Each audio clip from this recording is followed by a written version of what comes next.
Welcome to motoring daily. मैं आज review कर रहा हूँ स्कोडा काइलैक और ये 1 लीटर मैनुअल वाली गाड़ी रहने वाली है। इसको चलाएंगे, ड्राइव रिव्यू देंगे, एक वॉक थ्रू भी दूंगा और बताऊंगा क्यों सेगमेंट में ये बाकी गाड़ियों से अलग है, क्या इसकी अच्छाइयाँ हैं, क्या इसमें ऐसी चीज़ें हैं जो और इम्प्रूव कर सकते थे स्कोडा वाले। तो सारी चीज़ें एंड तक देखने के लिए बने रहना है। एंड अगर आप पहली बार आए थे चैनल पर तो सब्सक्राइब कर लीजिएगा। मैं यहाँ पे कार्स एंड मोटरसाइकिल्स के रिव्यू लेकर आता हूँ और ये फॉर्मेट कैसा लग रहा है आपको वीडियो का नीचे कमेंट करके ज़रूर बताना। एंड कोई भी आपको फीडबैक देना हो या कोई भी आपके ऐसे क्वेश्चन हो जो मैं आंसर नहीं कर पाया हूँ उस वीडियो में, तो आप कमेंट करके ज़रूर मुझसे पूछ सकते हैं। अब आइए देखते हैं स्कोडा काइलैक। वॉक थ्रू दे देता हूँ। वैसे तो गाड़ी को आए हुए टाइम हो गया है, लेकिन फिर भी आपको कुछ कुछ चीज़ें बता देता हूँ कि मेरे ओपिनियन में वो चीज़ें कैसी हैं एंड और क्या हो सकता था। तो देखिए, डिज़ाइन फर्स्ट इंप्रेशन में, फर्स्ट लुक में आपको फ्रंट से आप थोड़ा सा कंफ्यूज हो जाएंगे अगर आपने बहुत ज़्यादा अभी नहीं देखी है कि ये कुशाक आ रही है कि काइलैक आ रही है। तो एक सिग्नेचर जो इनका अभी डिज़ाइन चल रहा है, स्पेशली ये फ्रंट वाला, ये आपको मैच लगता है बाकी इनकी कोडियाक से, कुशाक से। लेकिन हाँ, डिज़ाइन मेरे ओपिनियन में अच्छा है, प्यारा है। साइड में आपको 17 इंचेस के अलॉय व्हील्स मिल जाते हैं, तो जो है वो एक बड़ी गाड़ी वाला ऐसे फील देते हैं कि हाँ सही लग रही है। बाकी साइड से देखेंगे तो बॉडी क्लैडिंग जो है वो थोड़ी ज़्यादा मोटी मोटी सी लगेगी आपको। तो इससे क्या होता है ना, जब ये गंदी होती है तो मेंटेन करने वाली चीज़ होती है एक्चुअली। कॉज मैंने 2-3 बार वॉश कर ली जब से मेरे पास है, तो ये गंदी होती जा रही है, कॉज मानसून भी है अभी। लेकिन हाँ, रेड कलर में ठीक है, आप इसको एकदम पॉलिश वॉलिश करके रखेंगे तो मस्त चमकती रहेगी ये। अभी थोड़ी सी गंदी हो रही है तो उसके लिए सॉरी। हेडलाइट का रिस्पॉन्स कैसा है? हेडलाइट काफ़ी क्लियर है, काफ़ी प्यारी लगती है आपको। तो इसके अंदर स्कोडा क्रिस्टल लाइटिंग की एक ब्रांडिंग करी गई है एंड लाइट का थ्रो काफ़ी अच्छा है। DRLs हैं, इंडिकेटर्स में जो है वो कन्वर्ट हो जाते हैं ये। एंड फ्रंट में आपको इनकी जो सिग्नेचर ग्रिल आ रही है अभी, वो मिल जाएगी। बाकी आपको फ्रंट में कोई कैमरा नहीं मिलेगा। अब इसमें एक अभी रिसेंटली लिमिटेड एडिशन निकाला इन लोगों ने जिसमें 360 डिग्री कैमरा और पडल लाइटिंग, पर्टिकुलर यूनिट में 360 डिग्री कैमरा ऑफर नहीं करते हैं एंड पार्किंग सेंसर भी नहीं आते हैं फ्रंट में, जिसकी कोई ज़रूरत भी नहीं लगी मुझे। जितनी भी मैंने अभी तक गाड़ी चलाई है बढ़िया चलती है, कोई ऐसे बहुत लॉन्ग नहीं है जो आपको आगे जज नहीं कर पा रहे हैं आप। एंड अगर ऐसा है तो फिर आप अपनी ड्राइविंग इंप्रूव करिए। बाकी अलॉय जो हैं वो ये डुअल टोन में आते हैं। अगर आप लोअर वेरिएंट लेंगे तो सिंगल टोन में आएंगे एंड देन बेस वेरिएंट लेंगे तो स्टील व्हील्स आते हैं। रिक्वेस्ट सेंसर जो है वो ड्राइवर एंड को ड्राइवर दोनों ही साइड आपको मिल जाएगा। तो इससे क्या होता है, गाड़ी आपको लॉक अनलॉक करनी है तो आप यहीं से कर सकते हैं। अभी जो है वो इग्निशन ऑन है, इस वजह से नहीं हुई है ये। बाकी रेयर डिज़ाइन एक बार आपको मैं दिखा देता हूँ, कॉज रेयर से ये थोड़ा सा सब्जेक्टिव हो सकता है, किसी को अच्छी लगे किसी को ना लगे, वो वाली बात हो सकती है। लेकिन आप देख सकते हैं, मेरे को तो ओके ओके वाला जो है वो रहेगा मेरा। बहुत ऐसे खूबसूरत भी नहीं बोलूँगा, बहुत डाउन भी नहीं बोलूँगा, लेकिन हाँ बढ़िया लगती है ऑन एन एवरेज। एक एवरेज लुकिंग कार है ये। फ्रंट से थोड़ा, साइड से थोड़ा सा ज़्यादा अच्छी लगती है, रियर से थोड़ा ओके ओके इच लगती है। कॉज ये जो क्लैडिंग वाला पार्ट है ये बहुत ज़्यादा है, तो इसको थोड़ा सा और कम करके इसमें थोड़ा सा कुछ कर सकते थे। बाकी रेयर में 2 पार्किंग सेंसर्स हैं, कैमरा जो है वो यहाँ पर लगा हुआ है, वाइपर डिफॉगर, बेसिक सारे फीचर आते हैं टॉप ट्रिम है ये, तो इसमें आपको कोई दिक्कत नहीं होगी। कुछ स्पेस का मैं रेफरेंस दे देता हूँ। सबसे पहले मैं अपनी आगे वाली जो सीट है पैसेंजर को ड्राइवर वाली, इसको अपने हाइट के अकॉर्डिंग एडजस्ट कर लेता हूँ। एंड ये मेरे हाइट के अकॉर्डिंग ही एडजस्ट है।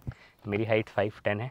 और अच्छी बात क्या है कि सेगमेंट में और कोई गाड़ी आपको इलेक्ट्रिकली पावर्ड सीट ऑफ़र नहीं कर रही है, तो इसमें वो आता है, ठीक है। तो वेंटिलेटेड सीट्स भी हैं ये फ्रंट में। एंड अब पीछे चलकर एक बार देखते हैं कि क्या कुछ स्पेस ऑफ़र होने वाला है। ओके, 5'10" हाइट है मेरी और ये रिक्लाइन एंगल थोड़ा सा ज़्यादा है, बट इससे कोई दिक्कत नहीं है, आप इसको और अप ही करके बैठेंगे। स्पेस बढ़िया है, बहुत बेस्ट नहीं है, बहुत लीस्ट बेस्ट नहीं है, ओके ओके है। अब क्या है कि सीट के नीचे फ्रंट वाली कुछ तो इन्होंने ऐसा कर रखा है, तो आप पैर बहुत ऐसे आगे नहीं कर सकते।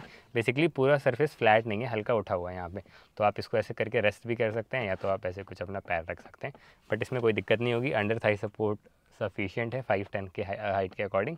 और यहाँ पे अच्छी चीज़ क्या है कि प्रैक्टिकलिटी के लिए पीछे दोनों ही सीट के पीछे मैगज़ीन होल्डर भी है एंड यहाँ पे आप देख रहे हैं फ़ोन वगैरह आपको रखना है तो आप वो भी रख सकते हैं। बाकी AC वेंट टाइप C के 2 पोर्ट्स, ये सारी चीज़ें आपको मिल जाएंगी। ये देखिए आपकी प्रैक्टिकलिटी पे बहुत ध्यान रखते हैं स्कोडा, तो ये सब चीज़ें आपको जो है वो कहीं दिक्कत नहीं आने वाली है। बाकी एडजस्टेबल हेडरेस्ट हैं, हेडरूम जो है वो मेरा सफिशिएंट है, 5'10" है। 6 फीट तक के जो हाइट के लोग होंगे उनको भी दिक्कत नहीं होगी। बाकी बीच में आपको जो है वो arm rest and cup holder भी मिलता है, तो अगर आप 2 लोग ट्रैवल कर रहे हैं पीछे तो आपको जो है वो ये चीज़ भी आप यूज़ कर सकते हैं। बाकी सेंटर में आपको फ्लोर जो है वो फ्लैट नहीं मिलेगा, अपने पैरों को आगे पीछे करना पड़ेगा। सॉरी गाड़ी गंदी हो रही है थोड़ी, या तो आप यूँ करेंगे या तो ऐसे कुछ करेंगे, तो सेंटर वाले पैसेंजर जो होंगे वो थोड़ा सा परेशान रहेंगे। बच्चा अगर कोई बैठा रहे हैं आप तो ज़्यादा कंफर्टेबल रहेगा वो। तो तीनों ही हेडरेस्ट हैं वो एडजस्टेबल आते हैं गाड़ी में। एंड जो कैबिन लाइट है वो यहाँ पे प्लेस्ड है और ये काफ़ी अच्छी लगती है, कॉज यहाँ से बढ़िया है, यहाँ पे एकदम जहाँ गिरनी चाहिए वहीं गिरती है। बाकी हैंडल एंड हुक जो है वो दोनों ही साइड आपको मिल जाता है। AC वेंट पीछे भी है। बाकी ऐसा कुछ डैशबोर्ड दिखता है, जल्दी से मैं आपको वो भी दिखा देता हूँ। यहाँ पे भी आपको जो है वो काफ़ी अलग अलग ट्रिम का यूज़ करा हुआ है। यहाँ पे आपका ग्रे सॉर्ट ऑफ मटेरियल है, यहाँ पे ग्रीन कलर का जो है वो यूज़ करा हुआ है एंड ये काफ़ी अच्छा लगता है। यहाँ पे आपको डोर सॉफ्ट टच भी मिल जाएगा। यहाँ पे आप देख रहे हैं, यहाँ पे इसके नीचे जो है वो लाइटिंग आती है, रात को मैं आपको दिखा दूंगा, एम्बिएंट लाइट वाला फील देती है। एंड आपका यहाँ पे भी आती है वो सेम चीज़। बाकी स्टीयरिंग इनका सेम है, वही स्लाविया वाला एंड जो अदर कार्स में आ रहा है अभी की। और डेड पैडल आपको मिल जाएगा नीचे, यहाँ पे आप रेस्ट करना चाहें तो अपने पैरों को रेस्ट भी कर सकते हैं। बाकी यहाँ पे आपको ऑटोमेटिक हेडलैम्प्स मिल जाएंगे, रेन सेंसिंग वाइपर्स आते हैं। फीचर्स आपको सारे मिलेंगे जो आपको मॉडर्न कार में चाहिए और जो सेगमेंट में बाकी गाड़ियाँ ऑफर कर रही हैं। वेंटिलेटेड सीट्स आती हैं जिनके 2 बटन यहाँ पे दे रखे हैं। क्योंकि ये 10 इंचेस की स्क्रीन है जिसके अंदर कार प्ले, एंड्रॉयड ऑटो सब कुछ अच्छा चलता है। जल्दी से आपको रिवर्स कैमरा भी दिखा सकता हूँ जिसकी क्वालिटी ओके है, नॉट बेस्ट। और 360 डिग्री जो कैमरा वाली गाड़ी है वो मैंने अभी देखी नहीं है, तो उसके बारे में मैं आपको ओपिनियन नहीं दे सकता हूँ। बाकी डैशबोर्ड वगैरह सब कुछ हार्ड प्लास्टिक है, लेकिन सब कुछ काफ़ी सॉलिड फील होता है। एंड अलग अलग जो है वो टेक्सचर का मटेरियल यूज़ हुआ है। यहाँ पे एक अलग टेक्सचर है, यहाँ पे अलग है, यहाँ पे अलग है, तो देखने में काफ़ी सुंदर लगता है। ये एक आपको अप मार्केट फील देता है। ग्लव बॉक्स आप देख सकते हैं।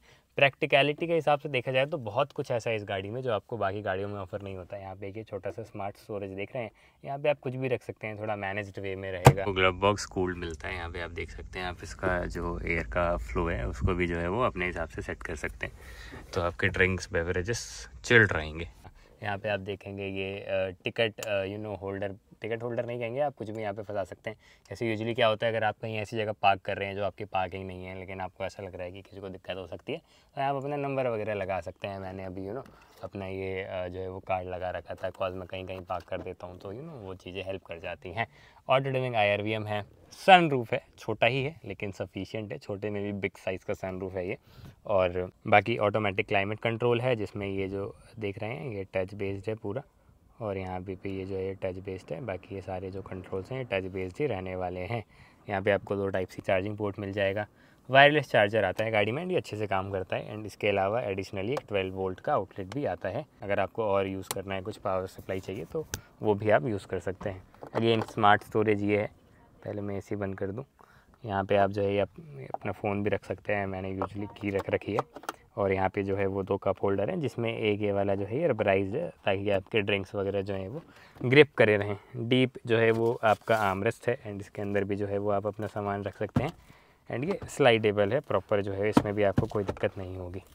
तो देखिए सारी चीज़ों के लिहाज से आपको बढ़िया लगेगी, कोई दिक्कत नहीं है। हर चीज़ जो है वो परफेक्टली प्लेस्ड है, परफेक्टली जो है वो लगी हुई हैं। स्टिक शिफ्ट जो है वो 6 स्पीड है ये। एंड आप चाहें तो ऑटोमेटिक टॉर्क कन्वर्टर भी खरीद सकते हैं। एंड अगर और कुछ मैं बोल रहा हूँ तो आप पूछ लेना। यहाँ पे लेवलर है, इंजन स्टार्ट तो आप यहाँ पे प्लेस्ड है। जो स्टीयरिंग है ये टिल्ट एंड टेलीस्कोपिक दोनों ही एडजस्टेबल है। अब इसको चलाते हैं एंड बाकी जो ड्राइविंग वाली बात है वो करते हैं। 446 जो है वो लीटर्स का बूट स्पेस आता है इसमें। एंड यहाँ पे इलेक्ट्रोमैग्नेटिक बटन है। 15 अगस्त के आसपास ही वीडियो बन रही है तो पतंगे वगैरह पड़ी हुई हैं।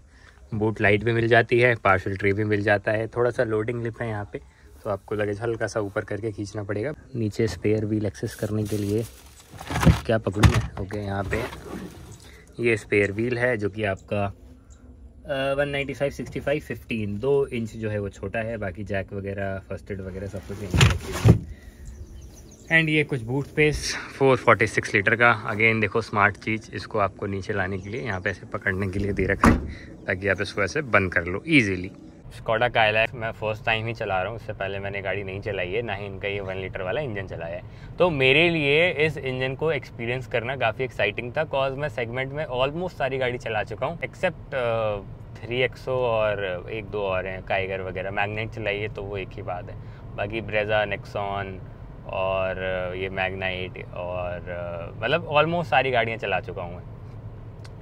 सेगमेंट में सबसे लोएस्ट कैपेसिटी इंजन है, 999 सीसी का इंजन है, लेकिन अगर आप सीसी पर जाकर इसको जज कर रहे हैं तो आप शायद गलत होंगे, बिकॉज वो आपको फिर आपका पर्सपेक्टिव चेंज कर देगा।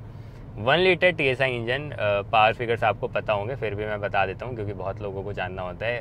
115 bhp ये बनाता है और 178 न्यूटन मीटर टॉर्क बनाता है। Direct injection turbo petrol engine है ये, और ये सेम इंजन आपकी जो है वो पोलो में भी आया है, इनकी कुशाक में आता है, स्लाविया में आता है, वर्टस में आता है। 2 ही इंजन आते हैं इनके, 1 लीटर एंड 1.5 लीटर इन गाड़ियों में, और इसमें जो है वो सिर्फ 1 लीटर मिलता है। और ऑटोमेटिक आपको टॉर्क कन्वर्टर मिलेगा, और या तो फिर आप 6 स्पीड मैनुअल ले सकते हैं। कैसा चलता है? 3 सिलेंडर होने के बावजूद भी, चाहे आप इसको आइडल पे स्टार्ट करें, चाहे आप इसको फर्स्ट सेकंड गियर से पिक करें, तो आपको सेगमेंट में और भी 1.2 लीटर के जो 3 सिलेंडर इंजन है उनसे काफ़ी हद तक मच रिफाइंड फील होगा। आप अगर बहुत ज़्यादा पुराने ड्राइवर नहीं है तो आप शायद पहचान भी ना पाए कि ये 3 सिलेंडर एक इंजन है। जो इसका कैरेक्टर है वो एकदम ही डिफरेंट है यूजुअली 3 सिलेंडर इंजन से। तो एक तो ये चीज़ जो मेरे को सरप्राइजिंगली अच्छी लगी, बिकॉज मैं नेक्सॉन ओन करता हूँ। 1.2 लीटर पेट्रोल इंजन आता है जिसमें, एंड वो काफ़ी शोर मचाने वाला इंजन है, काफ़ी स्मूथनेस नहीं है उसमें, आपको पता ही होगा, ये कोई नई चीज़ नहीं है। तो उसके बाद इसको चलाना मेरे लिए काफ़ी ऐसा था कि यार क्या बात है, ये तो बहुत अच्छी चल रही है। ये मैं जिसको मिल रहा हूँ उसको बोल रहा था। मैं ये ज़्यादा एग्जैजरेट नहीं करना चाहता हूँ, बट हाँ, नेक्सॉन के मुकाबले बहुत अच्छी चलती है ये, स्पेशली वो 1.2 लीटर वाला जो इनका पुराना वाला इंजन है। अभी जो ये आया है उससे भी मुझे बेहतर ही लगा। जो उनका डायरेक्ट इंजेक्शन इंजन है वो मैंने कर्व में चलाया था, लेकिन हाँ ठीक है यार, जर्मन इंजीनियरिंग है, मैं कंपेयर नहीं कर सकता बहुत ज़्यादा, लेकिन जो मुझे फ़ील हुआ वो मेरा फ़र्ज़ बनता है आपको बताना। उसके अलावा शिफ्टिंग वगैरह कैसी है, क्लच वगैरह का एक्शन कैसा है। क्लच मेरे को अपनी नेक्सॉन से इसका हैवी लगा, और सेगमेंट में मैंने ब्रेज़ा भी चलाई है, उसका भी लाइट है। हुंडई की गाड़ियाँ चलाई हैं, उनका भी लाइट होता है। तो इसका क्लच थोड़ा हैवी साइड पे लगा। ये टेस्ट कार्स होती हैं, 13,500 किलोमीटर चली हुई है, बहुत ज़्यादा पुरानी भी नहीं है। तो मेरे को थोड़ा ऐसा लगा कि हाँ, क्लच थोड़ा सा और अच्छा होता, लाइट होता, तो स्पेशली जब आपकी सिटी कम्यूट वाली ड्राइविंग होती है वहाँ पे काफ़ी हेल्प हो जाती है।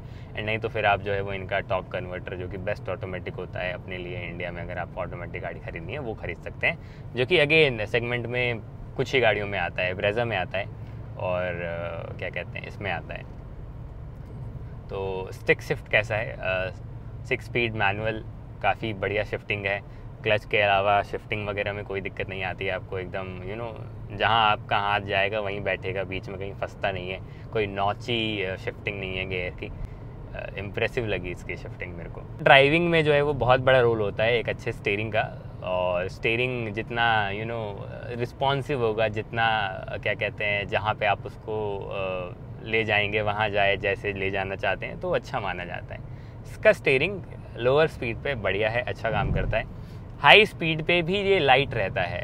लोअर स्पीड पे तो लाइट रहना ही चाहिए स्टीयरिंग, हाई स्पीड पे भी लाइट रहता है। बहुत हल्का है, वजन नहीं है स्टीयरिंग में, तो बहुत आप ऐसे, जैसे तो थोड़ा सा मैं डिस्टेंस बना लेता हूँ, तो एक आपको कट हल्का सा मार के दिखाऊंगा कि अगर आपको एकदम से सडन लेन चेंज करनी है तो ऐसा लगेगा कि हाँ यार, थोड़ा और वेट होता तो मेरे को थोड़ा और अच्छा फील आता। थोड़ा वेट होना चाहिए था इसमें, अगर थोड़ा और वेट होता इसमें तो एकदम वो 10 आउट ऑफ 10 वाली चीज़ें होने लगती। एक तो क्लच थोड़ा सा लाइट होता, अपोजिट हो रहा है, और स्टीयरिंग में थोड़ा सा वेट होना चाहिए था, स्पेशली हायर स्पीड पे।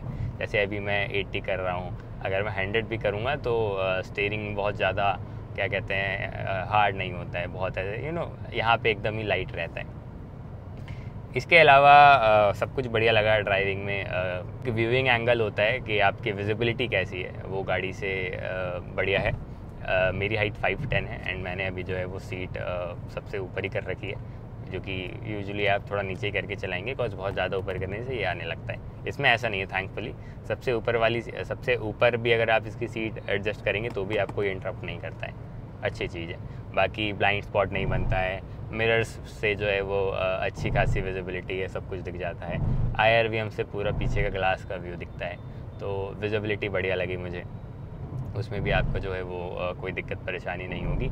और 17 इंच के इसमें व्हील्स आते हैं, एंड 205 सेक्शन का टायर आता है। तो ये जो है ये आपको ख़राब रास्ते पे या हाई स्पीड पे बढ़िया ग्रिप ऑफर करते हैं। इसमें भी मेरे को शिकायत नहीं लगी। इनफैक्ट जो सस्पेंशन का एक बिहेवियर होता है ख़राब रास्तों पे, जब वो गड्ढा आता है, टायर अंदर जाता है, तो वो बहुत ज़्यादा ट्रांसलेट नहीं होता है बॉडी में, आपको फील नहीं कराएगा।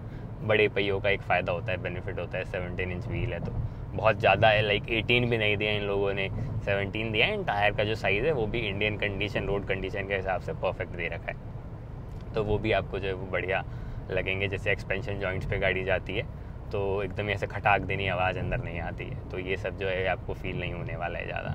राइड क्वालिटी, हैंडलिंग का मैंने आपको बता दिया था कि स्टीयरिंग से ही जो है वो सारी हैंडलिंग आती है। एंड स्टीयरिंग जो है वो बहुत लाइट, बहुत क्या मतलब लाइट है, बहुत भी नहीं है, लाइट है। थोड़ा वेट होता तो मज़ा आ जाता। और बात आती है बात राइड क्वालिटी की, तो राइड क्वालिटी भी जो है वो एकदम क्या कहते हैं, कंफर्टेबल है, सुपीरियर बोलूँगा मैं रादर, कॉज इससे अच्छा क्या ही लेंगे आप राइड क्वालिटी में। बढ़िया चल रही है गाड़ी, कोई दिक्कत नहीं है। 83 पे जो है वो चल रहा हूँ। इसमें क्रूज़ कंट्रोल भी है, आप वो भी लगा कर जो है उसको सेट कर सकते हैं। थोड़ा अलग तरीके से क्रूज़ कंट्रोल सेट होता है, वो मैं आपको दिखा दूँगा, दिखा दिया होगा मैंने इनफैक्ट वॉक राउंड में। तो राइड क्वालिटी मुझे इसकी अच्छी लगी। एंड फॉर योर रेफरेंस मैंने इसको 600 किलोमीटर से ज़्यादा चला लिया है अब तक, देते देते 100 किलोमीटर और एक्स्ट्रा ही हो जाएंगे।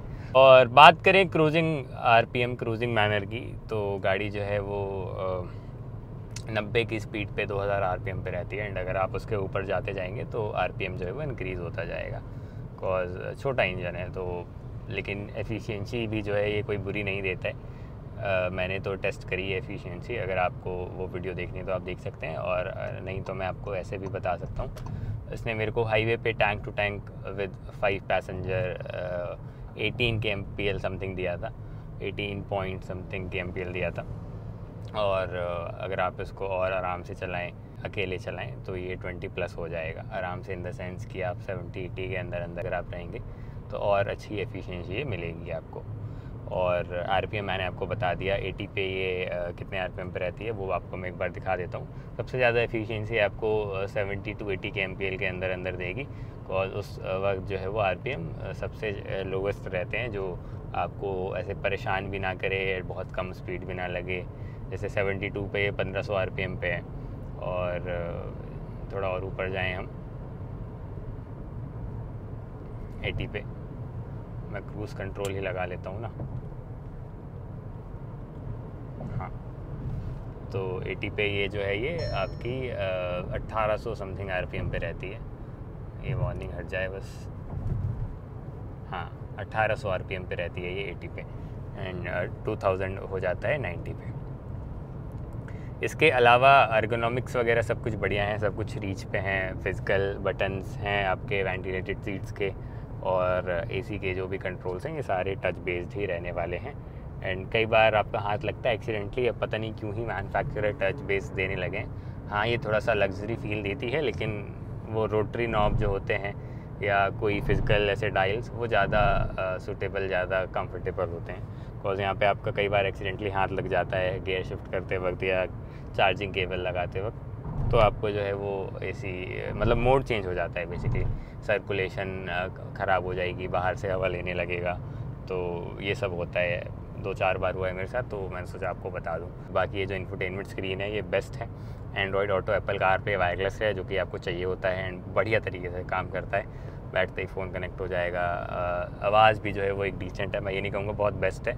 जैसे टाटा के जो अभी न्यू स्क्रीन और ऑडियो सिस्टम आ रहे हैं वो बेस्ट इन द क्लास आ रहे हैं, सेगमेंट आ रहे हैं, इनका उससे नीचे ही है, लेकिन बढ़िया है, आपको वैसे कोई ऐसे दिक्कत नहीं लगेगी।